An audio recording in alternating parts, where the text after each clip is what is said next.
Friends, ಎಲ್ಲರೂ ಹೆಂಗಿದ್ದೀರಿ? ನಾನು ತಿಳ್ಕೊಂಡಂಗೆ ನೀವೆಲ್ಲರೂ ಚೆನ್ನಾಗಿರ್ತೀನಿ. ಇವತ್ತು ಪನ್ನೀರ್ ಮಂಚೂರಿಯನ್ ಮಾಡ್ತೀನಿ ರೆಸ್ಟೋರೆಂಟ್ ಸ್ಟೈಲು. ಭಾಳ ಚೆನ್ನಾಗಾಗುತ್ತೆ, ನೋಡೋಣ ಬರ್ರಿ. ಇನ್ನು 2 ಸ್ಪೂನ್ ಮೈದಾ, 2 ಸ್ಪೂನ್ ಕಾರ್ನ್ಫ್ಲವರು, ಒಂದು ಸ್ವಲ್ಪ ಉಪ್ಪು ಮತ್ತು ಬ್ಲ್ಯಾಕ್ ಪೆಪ್ಪರ್ ಹಾಕಿ ನೀರು ಹಾಕಿ ಅದು ಕಲಿಸ್ಕೊಂಬಿಡ್ಬೇಕು. ಪನ್ನೀರ್ ಸ್ಲೈಸ್ ಮಾಡಿದ್ದು ಹಾಕ್ಕೊಂಬಿಡ್ಬೇಕು. ಇದು ಚೆನ್ನಾಗಾಗಿ ಕೋಟಿಂಗ್ ಮಾಡ್ಕೊಂಬಿಡ್ಬೇಕು. ಕೋಟಿಂಗ್ ಮಾಡ್ಕೊಂಡ್ಮೇಲೆ ಬಿಸಿ ಬಿಸಿ ಎಣ್ಣೆಯಲ್ಲಿ ಇದು ಕರ್ಕೊಂಬಿಡಬೇಕು. ಒಂದು ಸಲ ನೀವು ಮನೆಗೆ ಟ್ರೈ ಮಾಡಿರಿ ಫ್ರೆಂಡ್ಸ್, ಭಾಳ ಚೆನ್ನಾಗಾಗತ್ತೆ. ರೆಸ್ಟೋರೆಂಟಿಂದ ಮನೆಗೆ ಮಾಡೋದ್ರಿಂದ ಭಾಳ ಚೆನ್ನಾಗಾಗುತ್ತೆ. ನೋಡಿರಿ, ಒಂದು ಸಲ ಟ್ರೈ ಮಾಡಿ. ಇನ್ನು ಬಿಸಿ ಎಣ್ಣೆಯಲ್ಲಿ ಸಣ್ಣದು ಅಲ್ಲ ಕಟ್ ಮಾಡ್ಕೊಂಡಿದ್ದು, ಬೆಳ್ಳುಳ್ಳಿ ಸಣ್ಣದು ಕಟ್ ಮಾಡ್ಕೊಂಡೆ, ಹಸಿಮೆಣ್ಸಿನ್ಕಾಯಿ ಕಟ್ ಮಾಡ್ಕೊಂಡಿದ್ದು, ಆಮೇಲೆ ಈರುಳ್ಳಿ, ಕ್ಯಾಪ್ಸಿಕಮ್ ಹಾಕ್ಕೊಂಡು ಚೆನ್ನಾಗಿ ರೋಸ್ಟ್ ಮಾಡ್ಕೊಂಡ್ಬಿಡ್ಬೇಕು.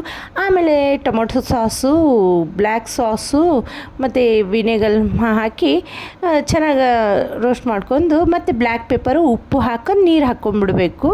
ಇದು ಹಾಕೊಂಡ್ಮೇಲೆ 2 ಸ್ಪೂನ್ ಕಾರ್ನ್ಫ್ಲವರಲ್ಲಿ ನೀರು ಹಾಕ್ಕೊಂಡು ಕಲಿಸ್ಕೊಂಡು ಇದ್ರಾಗೂ ಹಾಕಿ ಕಲಿಸ್ಕೊಂಡ್ಬಿಡ್ಬೇಕು ಫ್ರೆಂಡ್ಸ್.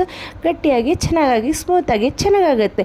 ಆಮೇಲೆ ಪನ್ನೀರ್ ಹಾಕ್ಕೊಂಡ್ಬಿಡ್ಬೇಕು. ಪನ್ನೀರ್ ಹಾಕ್ಕೊಂಡು ಚೆನ್ನಾಗಿ ರೋಸ್ಟ್ ಮಾಡ್ಕೊಂಡ್ಬಿಡ್ಬೇಕು. ಮತ್ತು ಆಮೇಲೆ ಕೊತ್ತಂಬರಿ ಹಾಕಿದ್ಮೇಲೆ ನೋಡಿ ಸ್ಮೆಲ್ ಎಷ್ಟು ಚೆನ್ನಾಗಿ ಬರ್ತಾಯಿದೆ, ಎಷ್ಟು ಚೆನ್ನಾಗಾಗಿದೆ ಫ್ರೆಂಡ್ಸ್. ನಾನು ಟೇಸ್ಟ್ ಮಾಡಿದೆ, ಭಾಳ ಚೆನ್ನಾಗಾಗಿತ್ತು. ನೀವು ಒಂದು ಸಲ ಮನೆಗೆ ಟ್ರೈ ಮಾಡಿರಿ, ನನಗೂ ಕಮೆಂಟ್ ಮಾಡಿರಿ ಹೆಂಗಾಗಿತ್ತು ಅನ್ನೋದು. ನನ್ನ ವೀಡಿಯೋಸಲ್ಲಿ ನೋಡಿ ನಿಮಗೆ ಲೈಕ್ ಪಡ್ತಿದೆ ಇಲ್ಲ ಅಂತ ಕಮೆಂಟ್ನಾಗ ಬರೀರಿ, ಆಯಿತಾ? ಮತ್ತೆ ಮುಂದಿನ ಬ್ಲಾಗ್ನಲ್ಲಿ ಸಿಗ್ತೀನಿ. ಲೈಕ್ ಆ್ಯಂಡ್ ಶೇರ್ ಮಾಡೋದು